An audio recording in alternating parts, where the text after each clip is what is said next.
bridge march will grow your glutes and high hamstrings, stretch your hip flexors, and bulletproof your lower back. It's also great to do when you are coming off of prolonged periods of sitting, really opening up the hips, activating the glutes, getting you back on track at the level of the pelvis. Now, you can make this harder by going from hands on the ground to hands on the forehead to increase the stability demands. Start slow and really focus on range of motion as best you can. The split switch stretch is one of my go-to hip and ankle mobility exercises that will improve your lunging and squatting mechanics.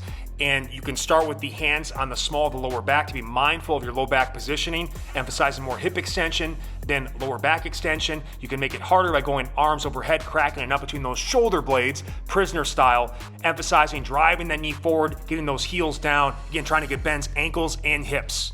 The wall march will mobilize your ankles and hips, plus activate your abs and glutes. It's also a great postural correction exercise to do before a walk or a run or any form of locomotion. Notice how I can make it more intense and a bigger stretch by moving my feet further from the wall, but the big focus is driving the down leg underground, keeping the toes pointing straight ahead and getting that knee as close to the chest as possible, full range of motion.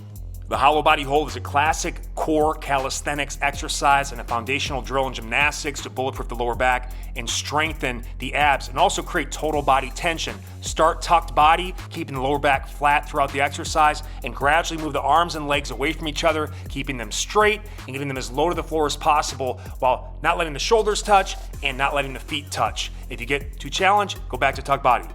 The stationary march will align your gait and improve your overall body alignment, plus boost single leg balance and stability. Go as slowly as possible. Opposite arm and leg mechanics. Notice how the limbs are bent at 90-degree angles and try to hold the end range position, doing the best you can to keep that knee above hip level, sticking and holding that position, toes forward, eyes ahead, lock it down.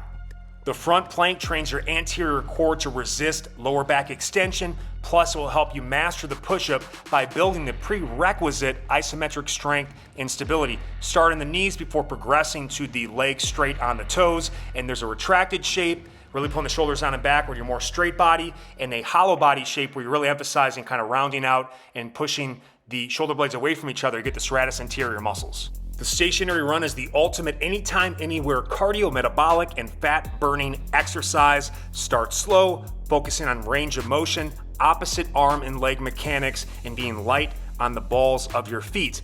Then increase the speed and range of motion, trying to get the knees above hip level and keeping the arms bent at 90-degree angles as you aggressively drive those arms, because fast arms equals fast legs. I like to do this barefoot on a padded surface to strengthen my feet and slow me down a bit. The side plank trains lateral and rotational stability around the spine. It also really strengthens your shoulders one side at a time to fix imbalances. Start in the knees before making the legs straight to increase the length of the lever and the overall strength and stability demands. I like to put the off hand behind my lower back to stretch the anterior shoulder and just be mindful of my lower back position and just visualize standing against a wall on your side.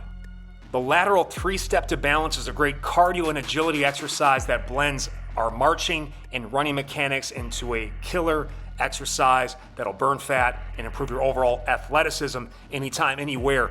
Notice how I maintain those opposite arm and leg mechanics, and I've slowed this down so you can kind of see those 3 points of contact with the feet before you stick and hold that marching, running position, improving that single leg balance, build up speed over the course of the set.